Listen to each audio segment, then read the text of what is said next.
Oh, let's do this again. Sober on 4/20/2019.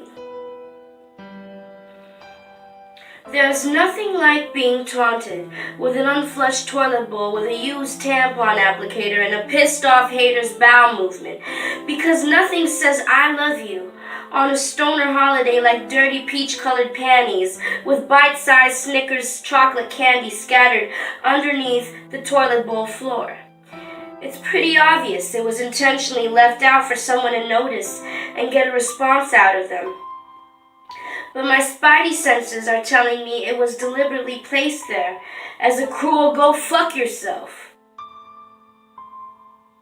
self-defense mechanism towards a specific target in order to humiliate, taunt, and ridicule someone who made them feel insecure, and in that sick and twisted brain of theirs, they'd feel much better about their lack of love for themselves if and when they bully someone indirectly, and like a coward, would rather remain anonymous and talk shit behind that person's back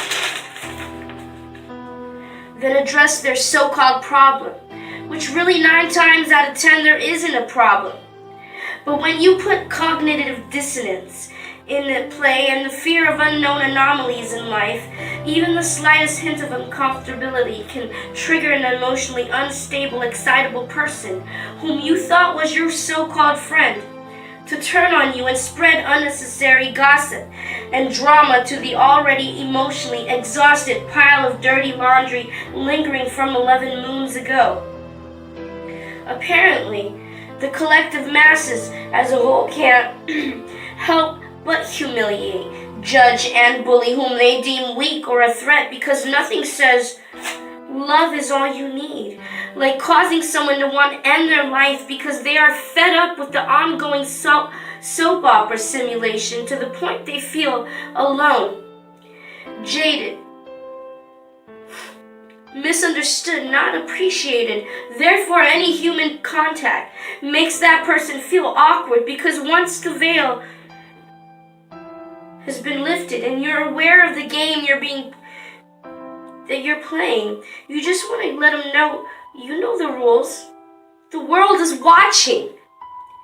When your lucid dreaming becomes stagnant until it gets reignited by dark matter anthropomorphized in human form, you learn to practice tolerance and compassion, even with your worst frenemy, stalker, acquaintance. Sometimes your most formidable opponent and instructor is the person who tests your patience and forces you to be a better person, because once you step outside your ego-driven motives and see the conflict for what it is, it ceases to affect you, and it just goes through you without harming you, because you're able to identify it from the root and acknowledge it as a dis-ease of the mind.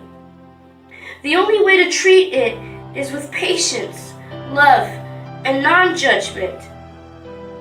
Only then, once our need to control and simulate our programming, can we deprogram years of being a byproduct of society. I can't wait to start writing new songs in the studio and recording again. I've got over a decade's worth of material that needs to be captured in an MP3 format. Today I decided I don't need to be wasting time and precious energy on toxic beings whose sole purpose is to emotionally drain you and latch onto you like a parasite would to its host. I've realized you can't please everyone, and it's okay if you lose friends, because speaking your truth and living your best life, even if it makes others uncomfortable, will probably be more rewarding when you look back on your life. After all, life is a school, and I'll forever be a student, evolving, learning, growing, thirsty for knowledge, deciphering lucid dreams, observing through the eye of the observer, time after time, because now is all we have. Are you experienced? Or do you want to gain experience and be here now together as one? Too many tangents I'd rather reserve for recording sessions. I have a dream one day we will all wake up from this collective dream, and a serious sense of urgency will force us to evolve or get left behind like the dinosaurs. It means a lot to me to be sober today, despite being around fiends and junkies at different times of the day. I am grateful to God and appreciative for giving me another chance at living my best life. I don't take this life for granted, and I am very happy and proud of myself for not giving in to peer pressure this evening. Thank you, God, for every time I kept fucking up. You never judged me or discouraged me for correcting my behavior. I dedicate my life to service and being an instrument for thy peace here on earth. Even if today was my last night on earth, I can go peacefully knowing I tried my best to practice tolerance and peace, even when they wanted to see me lower my frequency, but I refused to participate in their games. I'm over it. Enough. It's not fun, amusing, or even worth stressing out over. Enjoy what's left of this life and this world while you can, before the shit really hits the fan and you come begging us for help and we tell you no. Why should we?